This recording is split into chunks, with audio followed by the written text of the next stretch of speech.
So Jake, tell me about how you got involved using technology, because I've never really asked you this, but how did you find out about BodiTrak in the early days? Because we weren't that well known. Yeah. So I think this goes back to pressure mapping and ground reaction forces and the ability to measure that. It goes all the way back for me, 2014 at Hoy Lake. I was having lunch with my friend Sean Foley. I was out there at the British Open coaching Kevin. He was still a Tiger at that point. So he's there with Tiger, Justin Rose, Hunter Mahan.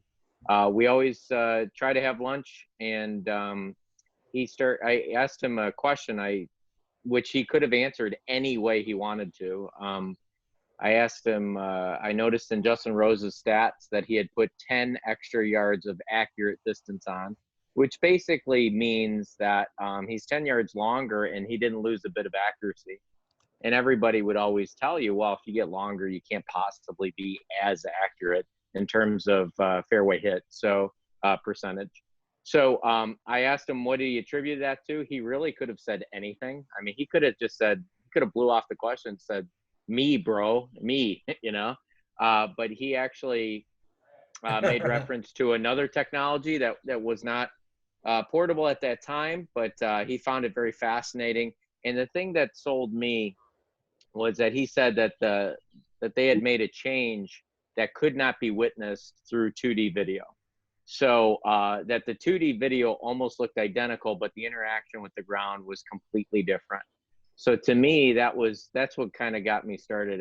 That was like magic to me. So I couldn't afford that device at that time, especially I'm always on a budget. I own my own businesses and golf academies. So I just figured at that point I had to learn everything I possibly could about that just to have an understanding of it. And then along comes BodiTrak with a portable solution. And I was one of the first guys in line. Our friend Bob Mack told me that this was coming. I already had a V1 branded golf academy. And I said, I'm in. And I was a customer. I bought one. I had one of the, I didn't have a green one. I had a gray one. But anyways, I started, and then I was coaching at the John Deere Classic that week with Kevin Streelman. And I basically took it all through his bag, a variety of lies, chip shots, pitch shots, bunker shots, you name it. And really all I was doing was, obviously he wanted to know a little something for his game that week, but really all I was doing was just capturing data and trying to learn. I mean, when you're around those guys, I promise you, if you're a coach and you're around tour players, you're going to learn more from them than they are from you. So so fast forward to Terry was speaking in Chicago again. Bob Mack told me about this guy Terry Hashimoto, who I had heard on the radio with Jim McLean, and I said, you know what, I think I can make it back there in time. I was in Silvis, Illinois, and I had to drive all the way to Wheaton, Illinois, so that is 2.5 hours, something like that. I'm like, I didn't even get a chance to shower, and I said, I think I can make that. So I got there just in time and sat in the front row, and that's how I met Terry. Basically, he was there to, promote the product and educate.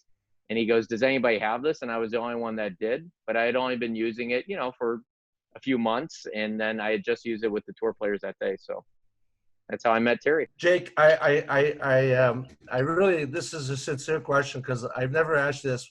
What's the first time you saw something on BodiTrak that you couldn't see otherwise that made a difference for your tour player? Well, for the tour player, I'll go with the very first one. Like I said, that I worked with PGA Tour player. That would be Kevin Streelman, and I've never claimed to be any brighter than the average bear here. So I think he has had a lot of great teachers throughout his life. And a lot of the messages were very similar. Perhaps the delivery was different. And all of them expressed their opinions that basically he would do better and be more consistent as a ball striker as he was able to maintain dynamic posture throughout his motion, which I would agree with. The only problem is that, a lot of those coaches would have like the old school, like they'd have the chair up against his rear or something right there. You can do it with alignment rods. You can do it with a garage sale sign, all that stuff. So he'd do all of these drills. And then basically, as soon as the training aid was gone, he wasn't able to replicate it when he was hitting a golf shot. So ultimately, one, that became disheartening for him, frustrating for him. And I think what I did with the BodiTrak and what kind of maybe instilled some confidence from him in me and what I was telling him was actually, I agreed with a lot of these great teachers. I just said, you know, how you're interacting with the ground with having too much pressure in your toes will never allow for that. So in other words, you could do that drill every day until you're blue in the face, but if you don't change your interaction with the ground, it will never actually happen. So I would say the first time that really that, you know, the aha moment was with him, where he was just fascinated that, you know, on the V1, you draw the little, what we call the tush plane, right? The little line right off their rear. And not only was he able to stay on the line, he was actually deeper than it. Deeper meaning that his, not only was his pelvis not moving towards the ball, actually at certain moments it was moving more away. So he was actually getting more into his posture, or deeper into his posture throughout his motion. So he was very thrilled with that. He had a higher amount of rotation through the ball. He was very thrilled with that. I mean, ultimately, these guys hate being stuck.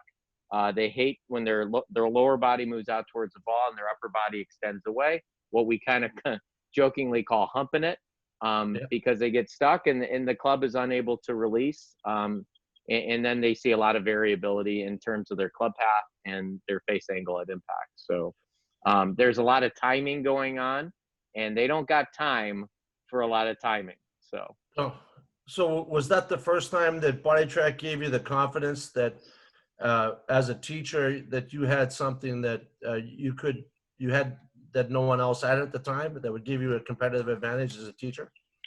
100%. So I know there was other tour coaches that were using it, John Tillery and Scotty Hamilton, but I was the only one traveling with it.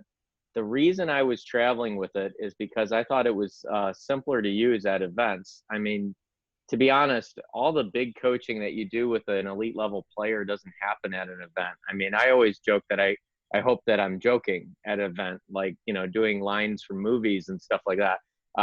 Trust me, we're not blowing anything up or breaking anything down. So the reason the BodiTrak is there with me, and the reason I was traveling with it, I was actually shocked that no one else was, and still to this day, kind of shocked that teachers don't do this, is because, you know, these guys are really good at taking something small and just going with it. You know, that's just how good they are. So a lot of the time at events, I mean, the thing that they're like, well, what are you using the BodiTrak for today? And I said, you know, just checking setup, just checking initial setup, and just really simple parameters like that. Again, these guys can take something very small that starts feeling good to them, and then they can shoot really low scores.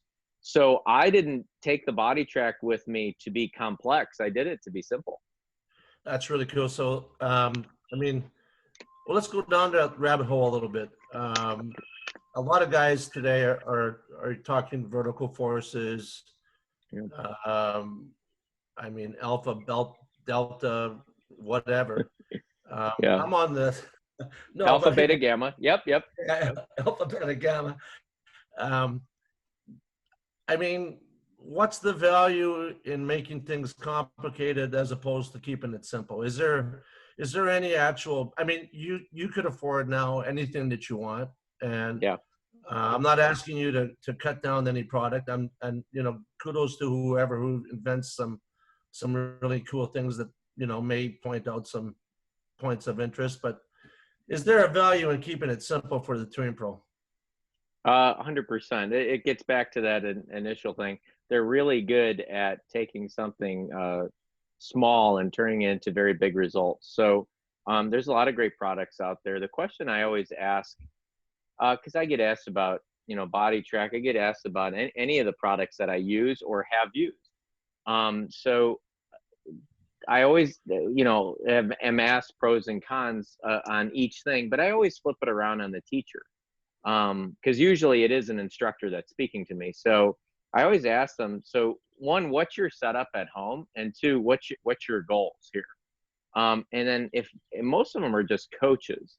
So if they're just coaches, what they need is, one, to provide an experience for most of their clients, and an experience that differentiates themselves from the person down the street.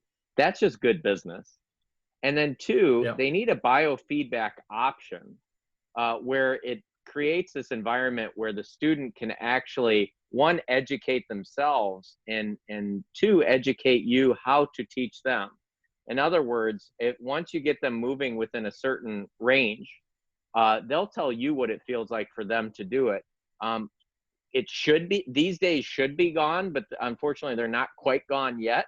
This paradigm is still hanging on, where you go to the teacher and he tells you what to feel. To me, this is 2020, we should be past that. You should get them to move in a functional range in which you have set yourself, and they should tell you what it feels like for them to then do it. That to me is solution-based learning. That's more results-based, that's more effective. And pontificating, I think, is better for things like this, right? Or the teaching summits and all that kind of stuff, which is really interesting because there wasn't a lot of teachers on that board at that summit, but whatever. I mean, we have to be less into saying it right and more into getting it right with the client. So the biofeedback option is really the way to speak less and learn more. That's where I wanted to go with you. So, I didn't know that about with Kevin Streelman. We've talked a ton about this, but so you were using biofeedback right from the get-go with Kevin. Yes, 100%. Once we had identified what his, those guys are pretty. I love when I hear like certain players, maybe top 5 players right now, aren't that smart. And yet they're top 5 in the world. And I'd say, you don't get to top 5 in the world and not have intelligence, and not have awareness. They're smart enough to keep it simple, right? But we're always saying, well, that guy's not that smart. No, he's smart enough to do less interviews than that guy. He's smart enough to maximize his practice than the journeyman. He's smart, So we have to quantify that level of intelligence. It was Einstein that says, if you can't explain something simply, you simply don't know it well enough, right?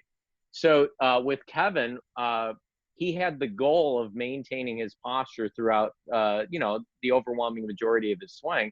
I just identified what wouldn't allow for that. So it's not about addition, it's about subtraction. It was about cleaning it up and having something that would allow for it to happen. That is outstanding. It's funny because I'm hearing comments today from you that I've actually never heard, and thank you for sharing that. What are the top 3 or 4 things that you've learned or confirmed? How you like that? Learned or confirmed? Love it. Yeah, you're writing that down. Learned or confirmed about teaching using BodiTrak, because there you go. Well, I mean, now's a portion of our show where I have to give credit to the guy that's interviewing me. No one has taught me more about ground reaction forces, pressure mapping in general than you. So when you ask me that question, I'm going to go with probably the very first thing that you led off with at that seminar at the John Deere Classic 6 years ago. And so I would go to the top 3 pressure flaws. And the funniest thing is, I always think these things, and I know you're this way too, I always think these things are old, and then you tell it to someone and they're hearing it for the first time. So to me, good information is never old. So if you're going to get in the door with BodiTrak, get in the door with pressure mapping, I would suggest that you learn the top 3 pressure flaws that you're going to see generally speaking. And if you just teach to that with 90% of your clientele, you're going to achieve a lot of success. So one would be too much pressure in the toes. That would be one thing. And that gets back to, and I wanted to lead off with that because that gets back to Kevin, because Kevin was a PGA Tour player that was experiencing that. And by the way, in that time that he was using BodiTrak, he went from 126 in greens of regulation to 7th. I just want to point that out. Again, working on something that other teachers had told him to do but he was unable to do it. And then I explained why. So I just want to throw that little nugget out there. The next one would be too much pressure backup, especially in short irons, especially in iron play. It's a little different, obviously, when the ball gets on the tee. For some people, it doesn't have to be, but too much pressure backup, especially with iron scoring clubs. I've just never seen that, especially on a wedge, not on a flighted wedge. So, and then our third flaw is what, Terry? Too much pressure. Don't get pressure to the lead side fast enough for old So guys like me. So that's the one where I tell teachers, they always say, tell them what you're going to tell them, and then tell them again, right? If nothing else, the entire world struggles getting pressure to the lead side soon enough. So there are a lot of traces out there, especially on the PGA Tour, especially on the LPGA Tour. You and I notice differences on the European Tour, but if I was an instructor and this was all new to me, and I'm not that far down the rabbit hole yet, I just want to actually get into the rabbit hole. I would want to know the commonalities first, not unique differences. Right. So the commonality amongst all world-class players is pressure in the lead side sooner rather than later. And you can book that in terms of the creation of club head speed. You will notice right off the bat that your 100 shooters, your highest handicap players, your 80 to 85 mile an hour swingers really struggle getting pressure to the lead side soon enough. In fact, if they did have pressure on the lead side at address, just a touch, they actually almost only get it to that starting point, and that's not enough. That is too slow to the lead side. So if nothing else, that's the one thing, that's 100% of your 90% of your double-digit handicap. That's the thing that the BodiTrak gives the most value, because if they don't get their pressure to the lead side sooner rather than later, you have inhibited their ability to develop as a player. Yeah, it's funny because I always think just like you do, which is, sometimes we're making it too basic, and then I watch somebody sing a beautiful song, and they're using the 4 chords G, C, D, and F, and those chords are 200 years old, if not more, and we're saying maybe the same things, but no one's talking about how to break strongly on the lead side, break and clear. And they talk about generating vertical forces, but the amount of vertical forces that you generate is very dependent upon the type of swinger you are. I mean, Jack Nicklaus, I don't think would generate a lot of vertical force. Probably not. But no. Or Tiger might have quite a bit, And it's also to determine. It's one, like to your point, determined by stature, and two, it's the next thing is determine the surface in which you're lifting off of. Right. So there's going to be some variability there and differences. A little quick little nugget from the tour when you're talking about the trace going to the back foot. I mean, there was a teacher of note from social media that had taught James Hahn, or I can't confirm that he told James Hahn this. Maybe James just had rabbit ears. It's very possible. Yeah. But the emphasis of staying back and rotating open. So right. And then so what he did is he read this article. He heard another teacher say this: stay back and kind of sit and spin kind of thing. And the funniest thing is, one, that's probably not his pressure profile. I'll be honest. That's just my opinion. And I'm basing that off of his results. And then two, and by that I mean he's always been more linear when he's played his best. All right. Right. But so one, that doesn't match his pressure profile. But two, if he wanted to go down that road, what I told him, I go, all right, so if you want to back up your pressure through impact because this perceived 1 or 2 miles an hour more of club head speed that you believe yourself to be getting, you still have to get into the lead side sooner. So it's funny. I've never done this since, and I never did this before with an elite level player, but I actually had to get him back into his lead side. And then I told him, listen, you could trap it there or you could let it back up. But this whole idea of staying back and swiveling open, I go, no one does that kinetically and no one interacts with the ground that way. You have to, the people that back up are actually quicker to the lead side than everybody else. And he was Oh yeah, depriving his swing of this because he thought that that would help him get open and get more club head speed. Only thing it really helped him do was you know, shoot some pretty high scores in his practice round. So, he's had great sometimes you storage. just, well, sometimes you have to, you know, remind these guys who they are, right? You've got an interesting, we had an interesting experience. Maybe you could share it at Baltusrol, Yeah. tracing the guys in the morning and then in the afternoon. That maybe you can help us out with that.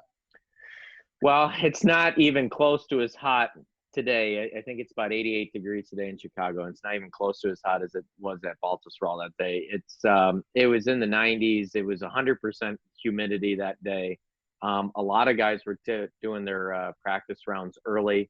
I was there with Kevin. I was there with James. And we measured him and this was actually to your credit. I was already going to measure him in the morning again, because I'm just using it for very basic things. I almost put him on the BodiTrak just to make sure no funny business is going on. Right.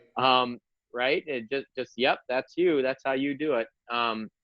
So we measured it, and we always do a warm down session with tour players. Not a lot of grinding, just warming it down and reaffirming the message, you know, and conserving energy.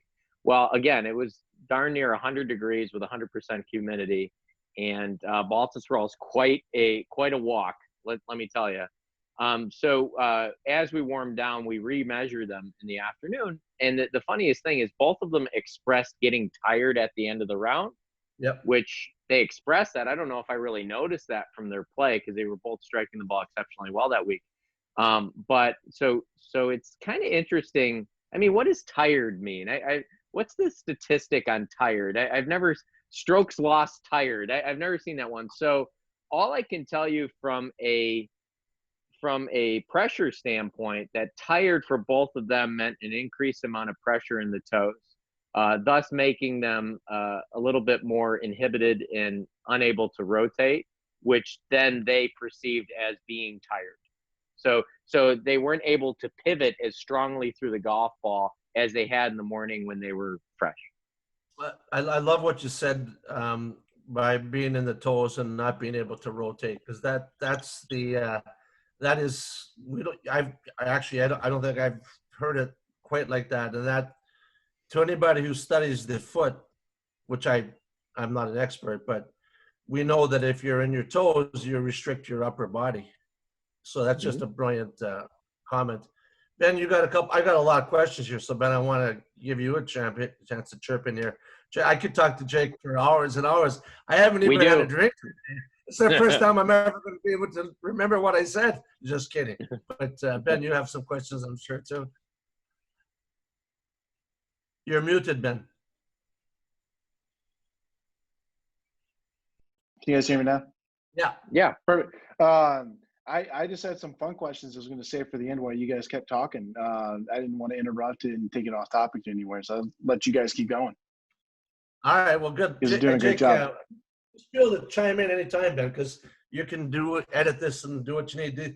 Jake and I will get you some good content here, I hope. And but Jake, you know, my proudest moment of working with you over the years when you were at Augusta with James Hahn. And I know Augusta's great, but a lot of people don't realize, and people who watch this, I'm sure maybe some will, but Augusta's they don't really treat all their coaches all that well. I mean, you know, it's you know, they kind of want you away, and you took the BodiTrak pressure mat out there, and you made it happen, man. That was pretty darn special to me. So that was special to me too. The best way I can put Augusta, because I'd like to go back and coach there too, but the best way I can say that is they very nicely tell you no about everything. So it was interesting because the first year I was out there, so kind of like I don't know if this is my worst moment, but kind of my best and worst moment. I happened at the same location. My first year out there with the BodiTrak was with Kevin Streelman, and he was having his buddy's trip. His wife was pregnant, so his family didn't come. So all of his college buddies are in there. So we're all packing into this car, and I've got all my equipment. And as soon as I mean, guys are just jammed in there, right? As soon as we open the back hatch in Augusta's parking lot, the Wi-Fi, if you remember the old Wi-Fi boxes from the BodiTrak, comes flying out, and I'm like, it's like slow motion, like no, and you watch it just hit the pavement hard, and I'm like, well, let's see if that still works. And actually, it did not, and that was in 2016. 2017, and that was when you'd have to do it with the laptop. You'd have to do it with the camera and the tripod. 2017 rolls around. Now we're on the app. I'm on my iPhone. It's so much easier to use. So basically, I roll out the mat. I don't have to worry about dropping anything. If you go in with players, you are able to use your phone. Interesting story there. My great friend Drew Steckel, who coaches a lot of tour players, comes up to me, sees that I have the BodiTrak out, and I'm running it through my phone, and he goes, "You can't have your phone out here." And he goes, "What are you doing?" And he goes, "They're gonna throw you out." And I go, "I'm running my equipment for a player." And I go, and I know there's guys doing their TrackMan through their phone or an iPad or something like that. So if they say anything to me, sir, I'll show them what I'm doing, right? And they didn't. Of course they didn't. So anyways, so James Hahn, I ran it through the app. And it was just funny. It just 2 years in a row coaching at the Masters. How cool is that? And then how I've grown, yes, but how BodiTrak's grown too. Where I was breaking out this whole elaborate setup, and then the very next year, all I needed was the mat and the phone. So it was much easier to use.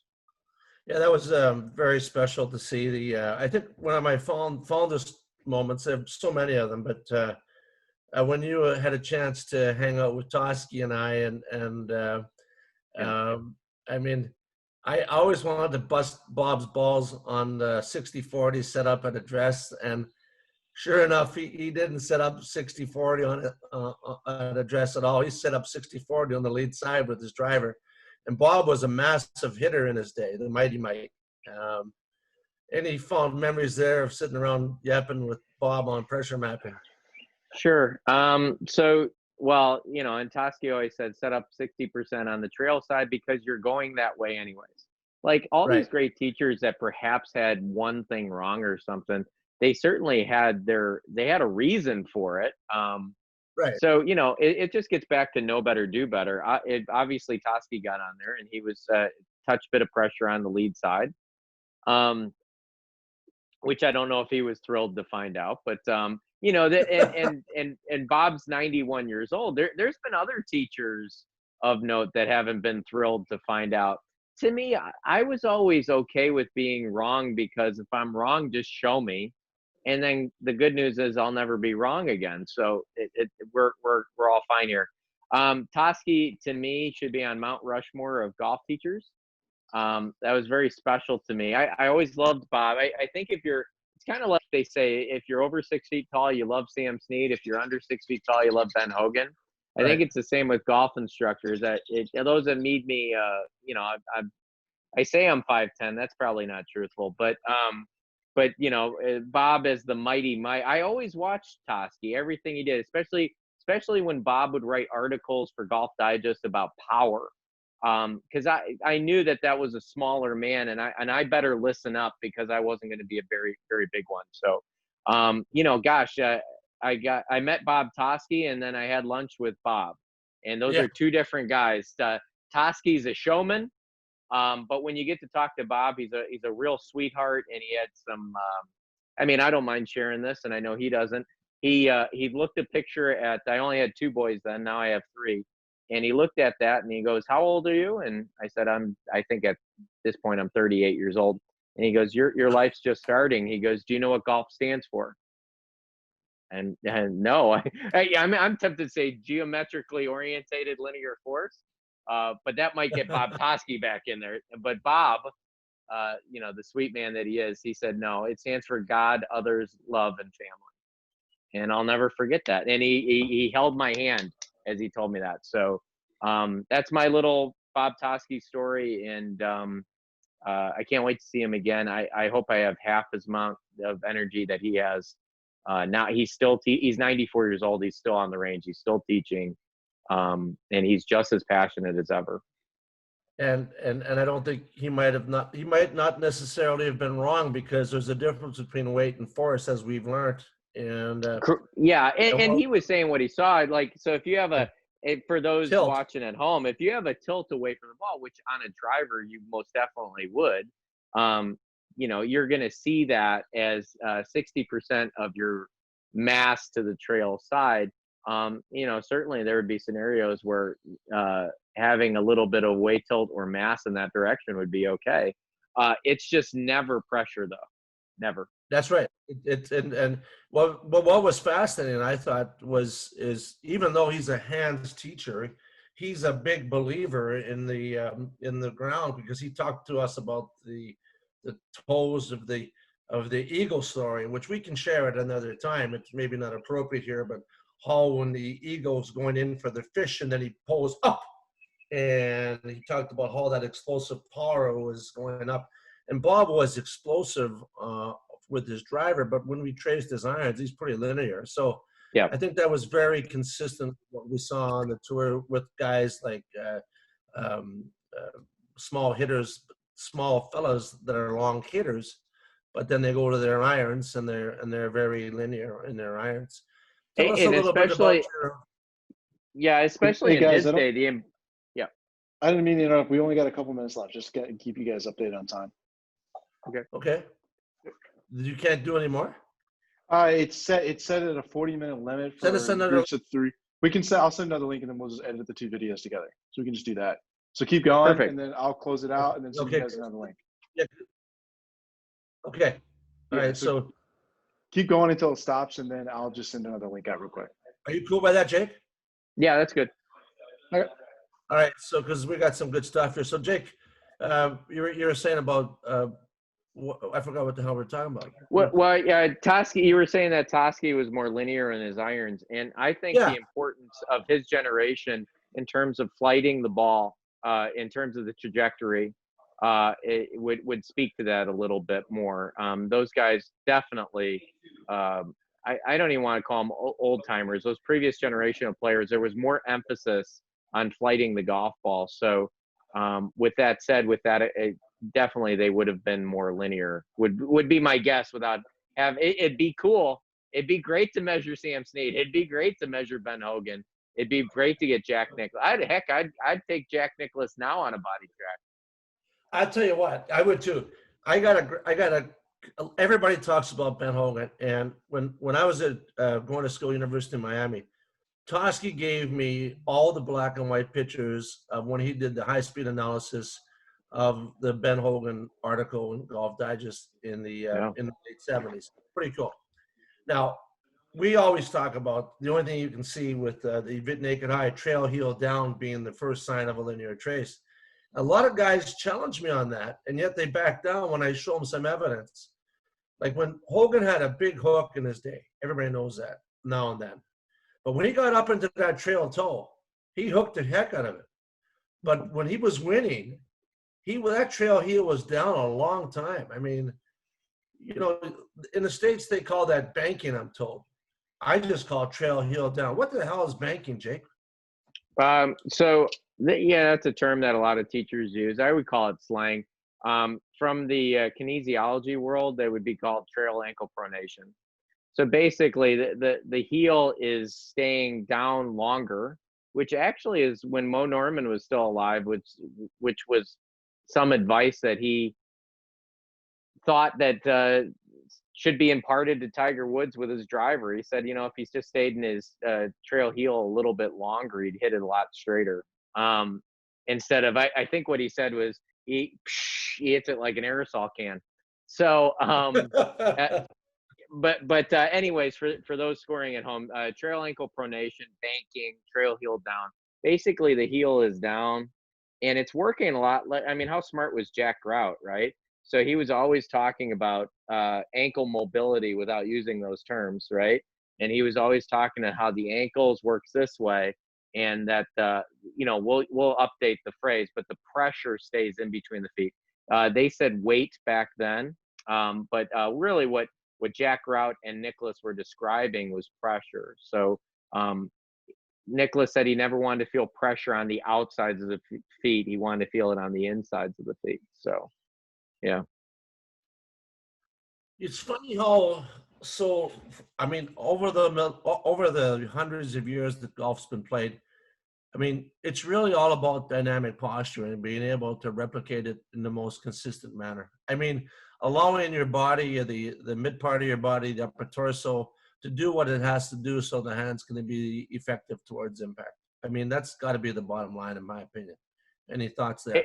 I mean, if there's a secret to golf, that might be it. At least to consistent golf. I'm not saying every great player maintains it. It really depends on the player. It depends on their physiology. It depends on their shot. I'm just saying that if you think about it, the ability to maintain one's inclination to the ground more manageably would have direct implications on their ability to strike the ground in a very similar location, right? And that's been said by a lot of teachers. I actually talk about the visual aspect, the hand-eye coordination. So in other words, amateurs usually tell you about what? They say, I can hit a baseball, but this golf ball is not even moving and I can't hit it.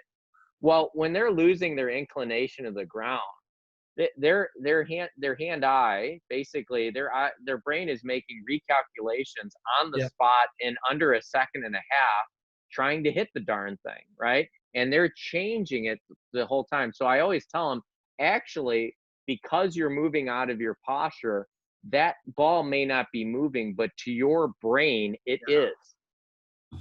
It's you kind of hit a nerve with me here because before this COVID-19 thing, I bought a very expensive set of irons to become a dealer in Atlantic Canada. It doesn't matter what they are, but you know what they are.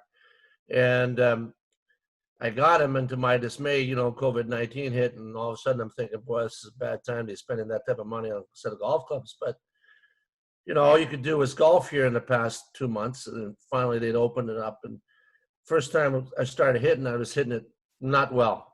I mean, like seriously, quitting golf for the 1500th time was imminent.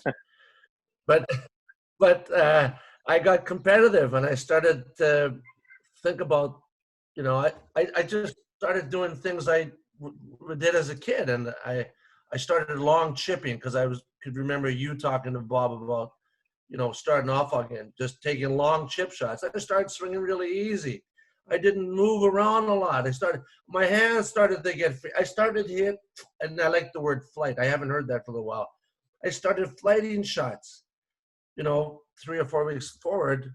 I'm not saying I'm playing good, but I'm flighting the ball, and I don't think I've had more fun being able to move the ball around, because as an old timer, and I'm an old timer now, I never liked the new game, which was just hit the ball hard and high, find the trajectory. I enjoyed the flight, and I got a new 3-wood with a relatively stiff shaft. I'm hitting a little fade on that, and I can't, 240. I can't tell you how much pleasure it's given me. It's better than sex when you get to my age. And, so sorry for. No. So you said about Toski talking about small swings becoming big swings, and then every scientist is going to tell you, well, that's not true. But of course, every scientist never really improved golfers. All they do is analyze data. So in Harvey Penick's Little Red Book, he also advocated that if you don't have time to go to the range and warm up, he said most people maybe roll a couple putts, take 2 hard practice swings and go. He actually thought if you only had 5 or 10 minutes that you should go hit little small chips and pitch shots, because he thought that would that would work towards your golf swing, but it also work towards your feel in the short game. I'll tell you what, the previous generation of teachers were amazing They were master communicators, and that's the biggest thing, is that they were able. Because think about this, they had no data to back up anything that they were saying. And anytime you give somebody something that's new, it's very challenging and very awkward and feels wrong to do it right. And yet they were able to convince these people to continue on down this road to improve golfers. I mean, it's just amazing. Well, I think what separates you though from everybody, a lot of, from most, is that you study it. Like you and Jim McLean have got libraries of books that probably small libraries and small communities in central Canada don't even have. I mean, McLean showed me in a moment of weakness his insurance policy on his books, and it said it was more than my first house. I'll tell you that. And I know you're in the same category. You read endlessly. Yeah, he tried to. By the way, his library is bigger than mine, but he tried to stump me a couple times. He goes, "I know a book you don't got," and I'm like, "I've got it." And he goes, "How in the world did you get that book?" And I go, "Well, and then I would say, like, there's an Illinois PGA Hall of Famer, and I would get these old books that were out of print, and I would read those too. So only thing I attribute being an avid reader, especially about golf books, is the fact that when I first started playing golf, my parents were not. I didn't come from a golf family, so they weren't inclined to give me lessons. So I felt like I had to catch up on the knowledge curve. So the only thing I had, so I didn't get golf lessons. I didn't have that, but I had a library card. So it really started at, 13, 14 years old, where I just started, and I can't say that that was always great for my performance. But that's where it started, reading 3 or 4 golf books, and then trying to talk to your teammates, and you're talking to them about whatever, John Jacobs Practical Golf, and saying, well, what do you think about this? And they're like, where'd you get that? And I said, well, I got it from this book. And they're like, I haven't read that book, so, but that's really where it started, and it just hasn't stopped, and now it's research papers, isn't it? It's, it's Sasho, it's Quan, it's Nesbitt, it's Dr. Rob Neal, it's Phil Cheatham. So now it's just turned into research papers more than golf books. But you know what? There is still a few good golf books that have come out recently that I've read. Yeah.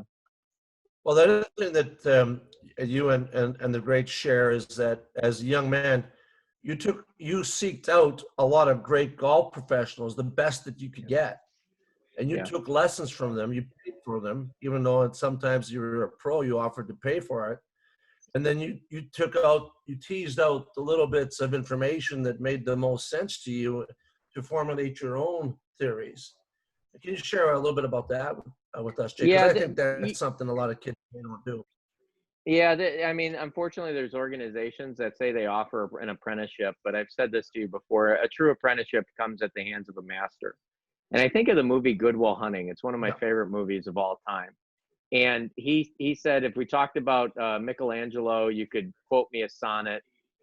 You could tell me everything about him, but you can't tell me what it smells like in the Sistine Chapel, right? And there's a good point there. If books are all that you have, or if podcasts now are all that you have, then that's all that you have. But with a lot of these Hall of Fame teachers, just because you've read their book, I would tell some of these young guys, I go, yeah, but you can't tell me what it looks like inside his house. I can, right? So I would, I'd sweep up the floors for him. I'd pick up the range. I'd take down the range. I would go out to drinks. I learned more how to teach over drinks than I did actually watching them teach, because that's when I could ask all my questions, and sleeping on their couches and stuff like that. So, whatever you have is what you have. But you and I talked about this with music. There's a lot of talented people locally that just never hit the road.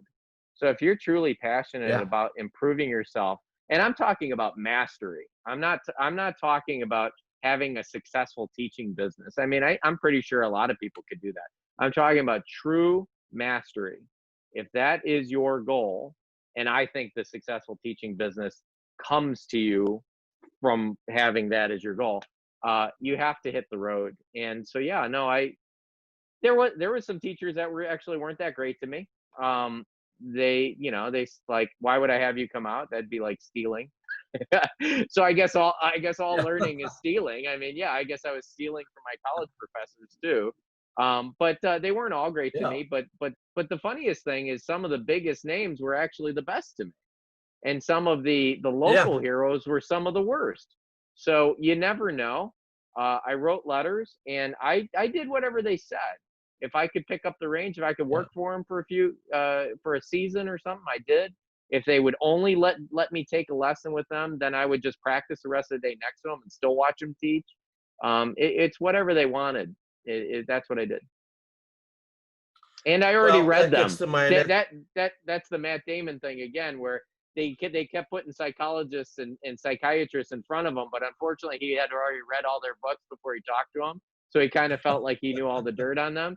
So all these guys, this happened at the British Open. I looked to my right and Led was there. Looked to my left, Butch was there. So was Nick Bradley. So was Sean. So was, oh gosh, I forget who else. But I was like, oh my gosh, I've read the whole range, so it's those moments. Again, whatever you have access to, if podcasts are your thing, then do that. My brother's trying to get in the golf business, and I told him all the books that I've read, and it doesn't resonate with him. So whatever resonates for you, whatever lights you up inside, I mean, however you have to learn, that's how you have to learn. Jake, let's move on to a question, if you don't mind, about this is kind of a cute thing.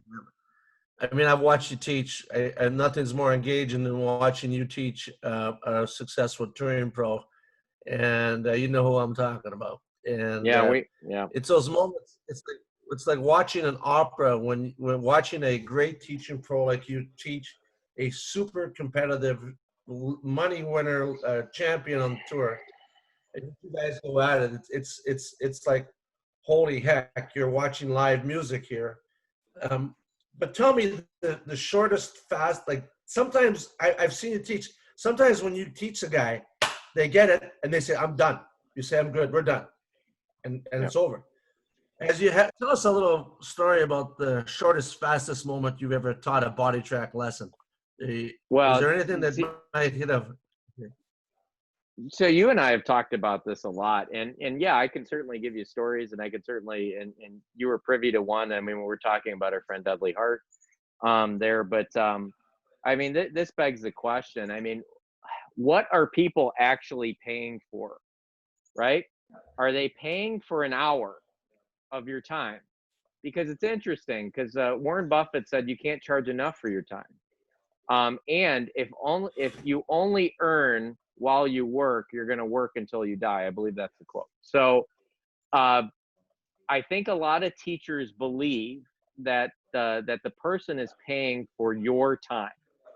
I don't subscribe to that theory. I think what the person is paying for is a result. I think we're in the results business. So that result, and I guess where this comes from myself, and not that I was a great player, by no means. But I was the product. Remember, I told you my parents were not inclined to pay for lessons. So golf pros would befriend me because they saw that I worked hard. So they would come by and say, do this drill until I come back. Like, so how long's that lesson? 6 seconds? Yeah, I mean, do this until I come back. And then the funniest thing is they would forget that they told me. So I'd be doing it for 4 hours, right? So you and I discussed solution-based learning and that being in the results business. Are people really paying to hang out with you for an hour, which I know I'm a great hang, but still, or are they really just paying to play better golf? So if they're paying to play better golf, I've seen tour players go, I got it, good. They're like, don't tell me anything else. This is good, right? Done. But why aren't teachers doing that? And I would tell you I am. I'd say that's it. And they're like, well, anything else? I'm like, what else you want to know, man? Golf ball likes it. Golf ball likes it. I like it.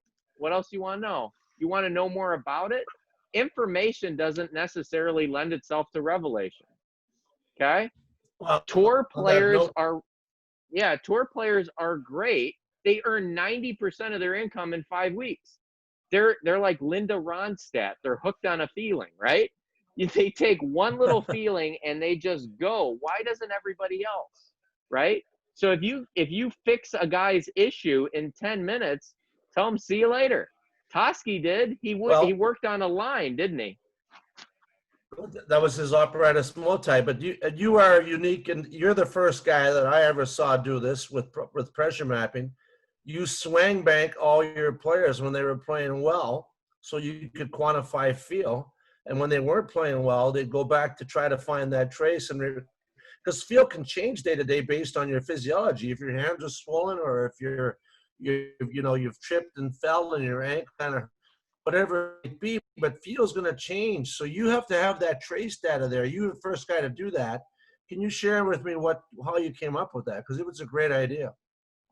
So, it's interesting. Everybody says, well, I slept funny last night, but they slept in the exact same bed with the exact same pillow in the exact same position that they always do. The reality is we don't feel the same. Every day we don't feel the same. Yesterday wasn't today, and today isn't tomorrow. And tour players show that with their rounds from round 1 to round 4.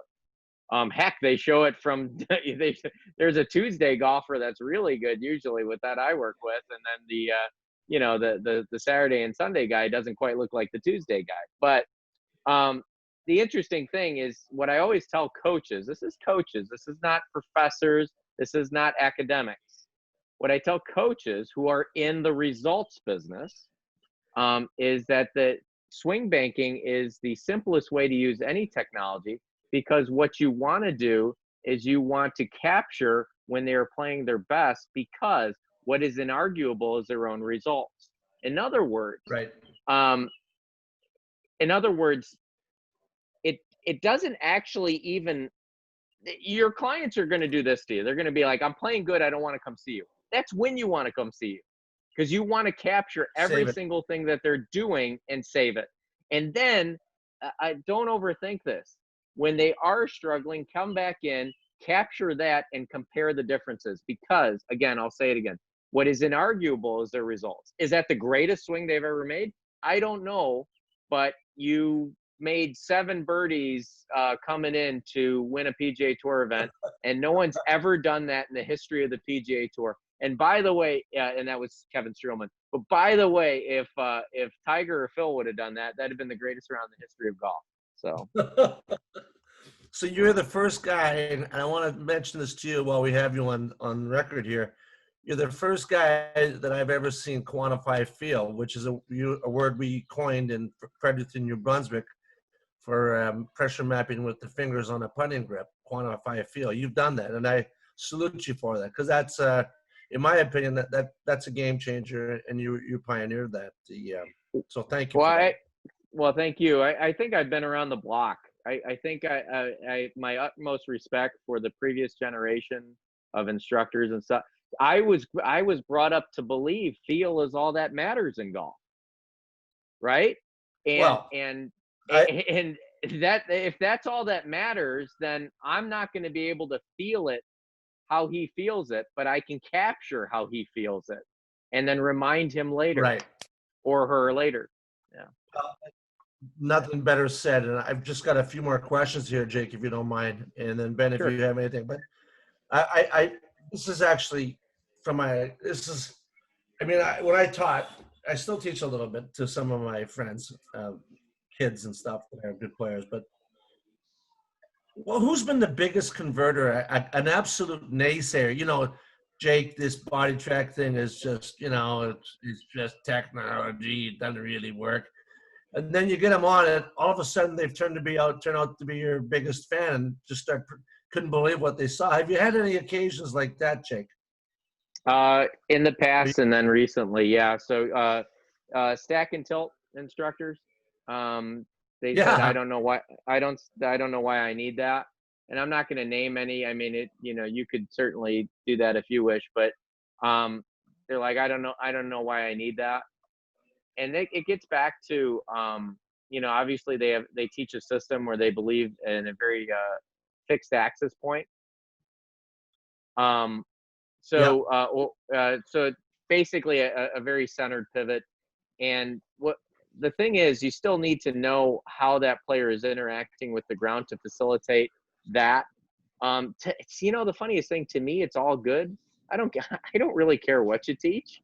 I think you should have some Yeah. understanding though of what you teach and how that applies to the ground. That would be one. And then, you know, lately what I've been hearing from a lot of top teachers of note, is that it's ground and then they like underline reaction twice, right? It's ground reaction forces. So it's a reaction. So thus it doesn't matter.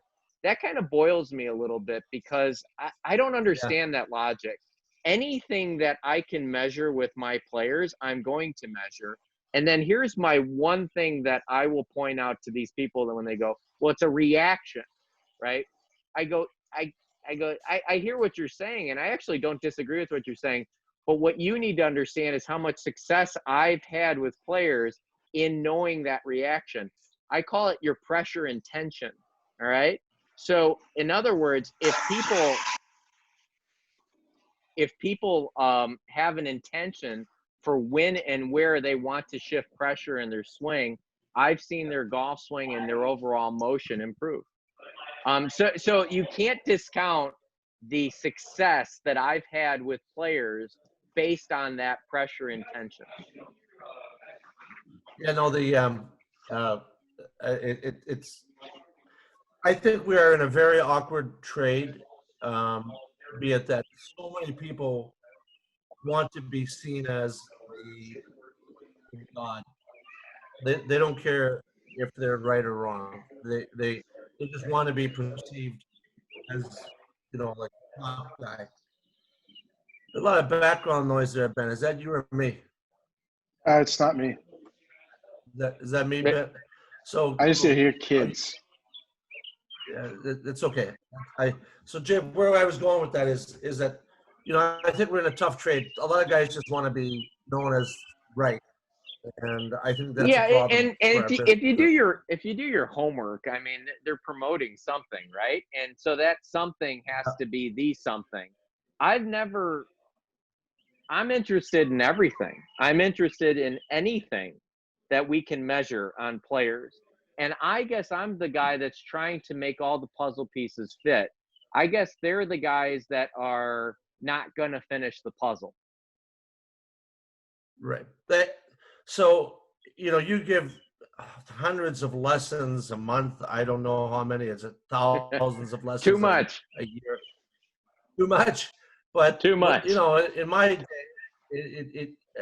you know, the first 10 minutes of every lesson was usually the golfer telling me about their story, and I'm not as patient as you were, which is why I wasn't a very good teacher. I'd say, look, do you want to take a lesson, or you want to tell me your life story? And usually that would offend them, and then I'd lose a customer. And you know, I really didn't give a care because I had a retail business as well. But I find that using technology eliminates some of that from the get-go. If they're on the pressure mat from the get-go, or whatever technology it is that you're using, is that true, or is that just me thinking that's the way No, it no, is? that's 100% true. I know because I know really doesn't work anymore. It did in Right. the previous generation where the player had to trust you. I still believe that the buy-in factor is everything, and that's what you can learn from those generations that didn't use technology, is that their buy-in factor was huge, which is why they achieved success with players.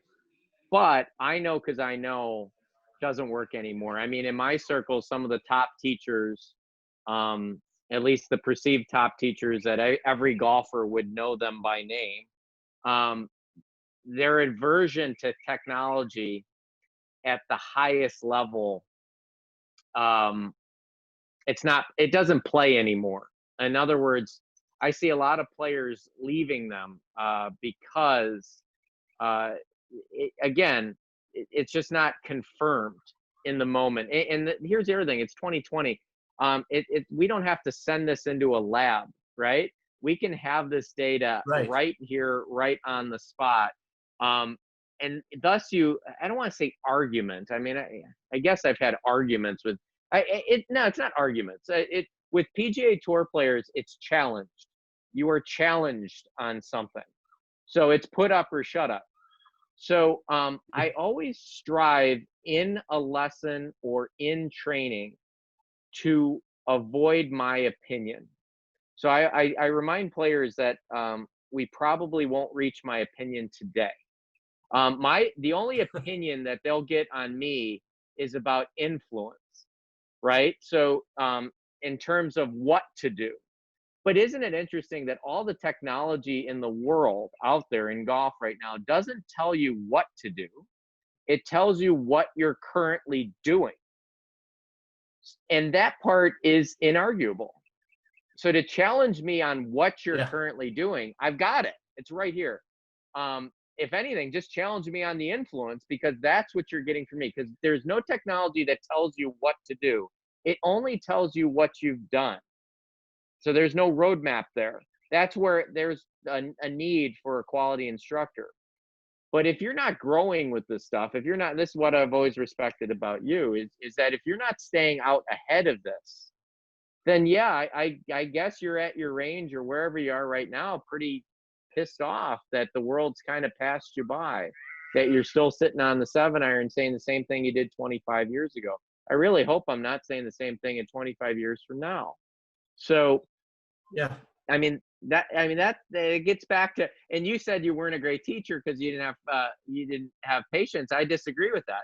I actually think you were doing solution-based learning right off the get-go. It's like, here's what you do, here's what to do, see you later. And the paradigm just hasn't shifted to the point where the person thought they were paying for the hour when they were actually paying for the result. Yeah, I think you were just doing what you saw from Bob Toski many years ago. I love the story where you said that he went down the line, there'd be an 18 handicap, and then the next person hitting next to him was Tom Kite, right? And everyone was treated equally in terms of that Bob will get to you and Bob will help you, but they were treated differently because they all have different issues. Yeah, precisely. I mean, like, Yeah. I mean, it's just nothing to say there, because you're right. I got a couple more questions. Obviously, Sure. recently with the COVID-19, safety for teaching, both the teachers and the students, is a real factor. And I'm wondering what your thoughts are about being able to use technology so that you can maintain reasonable social distance. Have the students see the data on the screen, and then you being able to stay away from them. You know, I mean, it's impossible to not get a little close.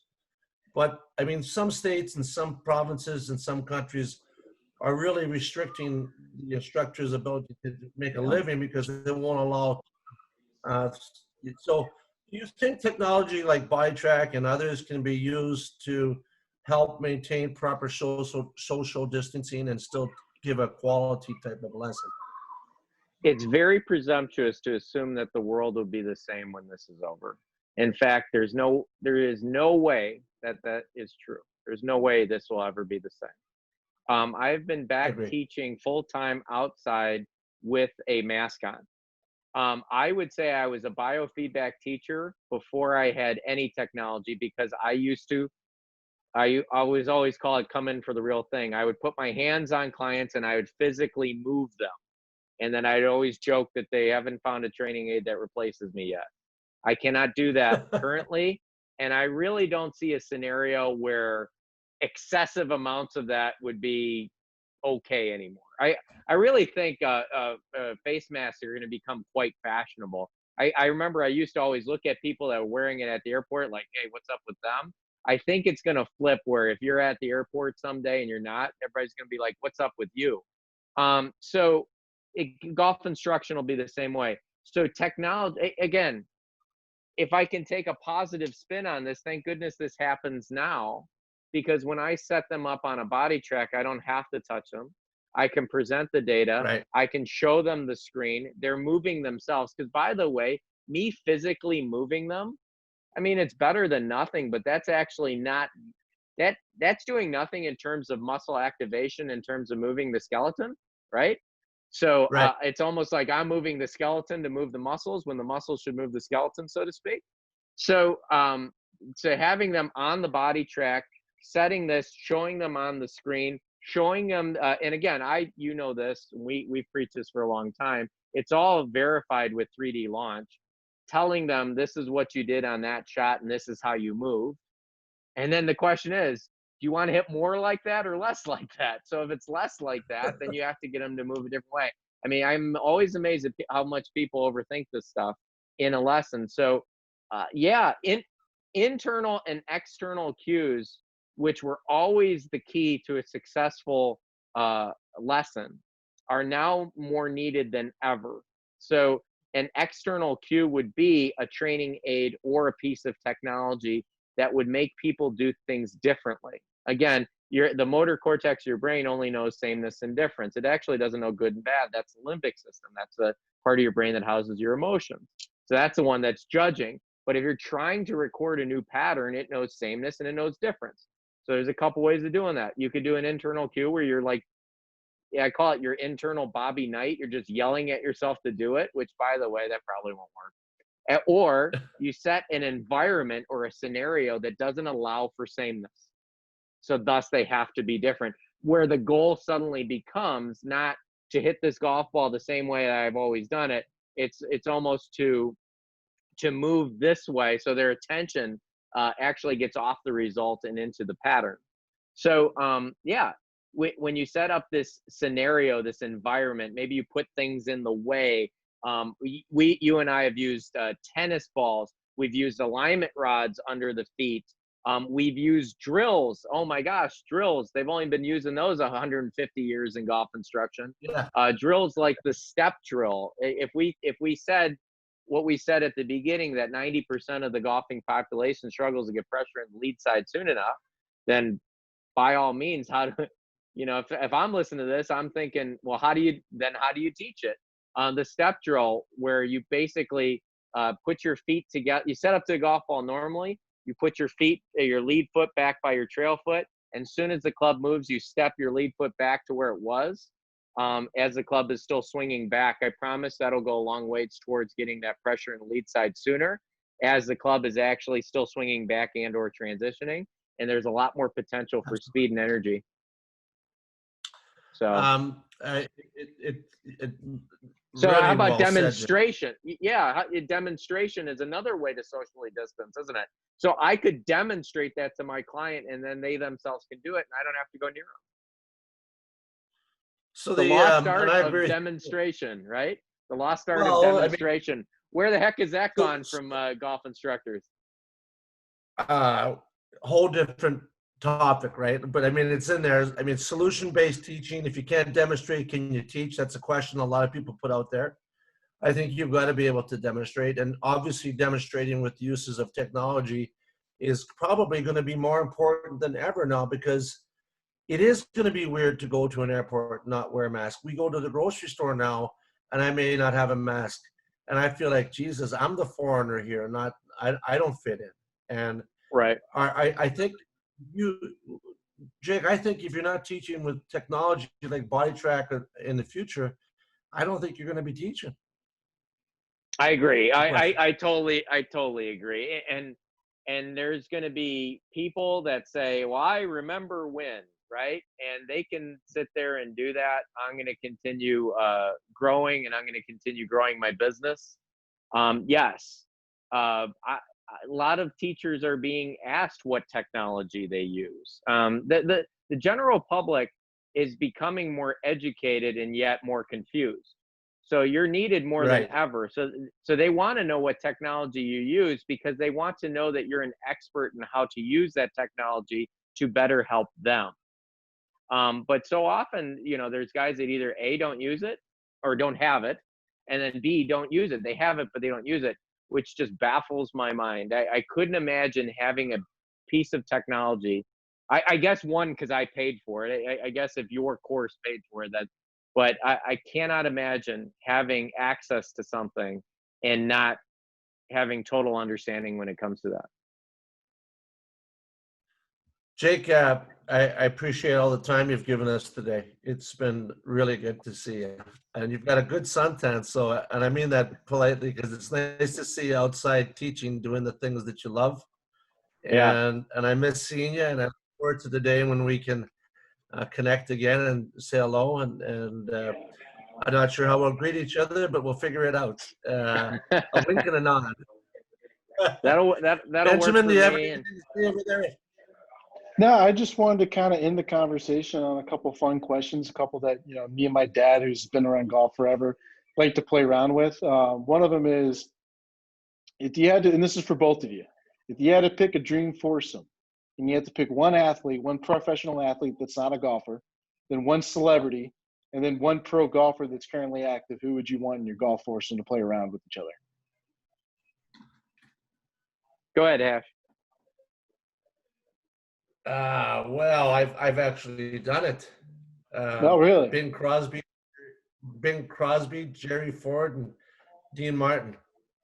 Oh, wow. That's actually a pretty good one.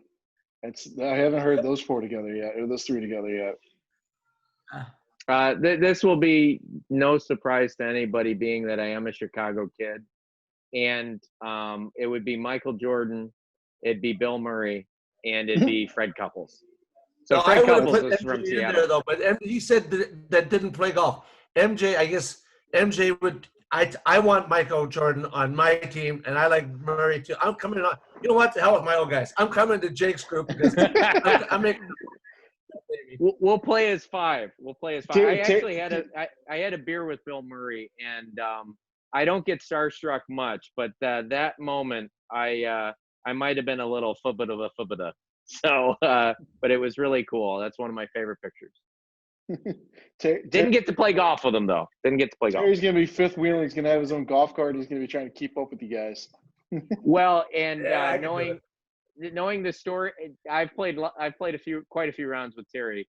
Knowing the stories about MJ, I'd love to be just a fly on a golf cart with the bets that were going back and forth in that group. So they always say watch out for MJ, especially at the end when the heat is on.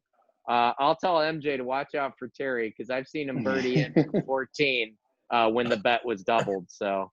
And then I guess I'll tell you my dream foursome real quick. Number one would probably be either Michael Jordan or Brett Favre, because Brett Favre growing up, even though I lived in Chicago growing up until I was about 14 years old, Brett Favre was my favorite athlete, and I grew up a Packer fan, so I had to pick Brett Favre in there. Celebrity, yeah. It would probably either be like someone like Bill Murray or Justin Timberlake. Yeah, good one. I've been around him once.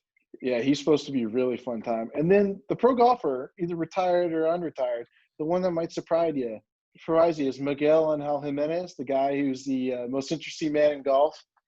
He just seems like such a character, and he would just be really fun to play around at 18 with, just to pick his brain. And from what I hear is that he always brings a glass of wine and a cigar with him, and that would just be. So does Terry. So does Terry. Yeah. We don't even have to bother Miguel. We just go play golf with Terry. Terry's probably like Roger Dangerfield from Caddyshack, where he's got the tap of beer that just shoots up out of his golf bag. He couldn't play golf all that well, but I'm not saying I'm any good. But thank you. That's good.